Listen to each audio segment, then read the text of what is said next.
ও mightier ঘটনা কি? নবী কি মিথ্যা কথা কয়নি? আর ভাই কথা কয়, এটা কোন ইউনিয়ন? তাওসি ইউনিয়ন। মক্কা ইউনিয়ন পরিষদে তো 9 জন মেম্বার, একজন চেয়ারম্যান, নবীর চেয়ারম্যান সার্টিফিকেট দিছে, তিনি আল আমিন, রাষ্ট্রদ্রোহী কোনো কাজে জড়িত নন। আমরা তার উজ্জ্বল ভবিষ্যৎ কামনা করি। 9 জন মেম্বারের একজন মেম্বার নবীর দলের আসেনি, নাই। নবীর সত্যবাদী আল আমিন।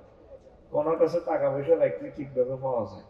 আমার কাছে তো ব্যাংক আছে, মাল নেই, ম্যানেজার নিতে মিশে মিশন লেগে দিচ্ছে, ঠিক কিনা? নবী আল আমিন। তাহলে এই হাদিসের ব্যাপারে কি নবী মিথ্যা কথা কয়? তাহলে আমি বলতে পারেন, আফসারি ভাই, কেমনে ব্যক্তি সকালে মোমেন বিকালে কাফের? আমাকেও বক্তার কাদের হাজি হাসেন, হাজি 5 ওয়াক্ত নামাজ জামাত শেষ করে কোরআন তালিমের কাজও করি, সকাল 8টা বাজে এই হাতের মধ্যে তসবিহ লই, বক্তা কান্দি কলার আহত গেছে বা আমার বালতির মধ্যে সবাই কলার দিকে মারে, আল্লাহ গো, আল্লাহ, আল্লাহু আকবার, আল্লাহু আকবার, আল্লাহু আকবার, ইল্লাল্লাহ, আল্লাহু আকবার, কুল্লু নাফসেল, এ ডাকাতুল লাইল, এ মাউল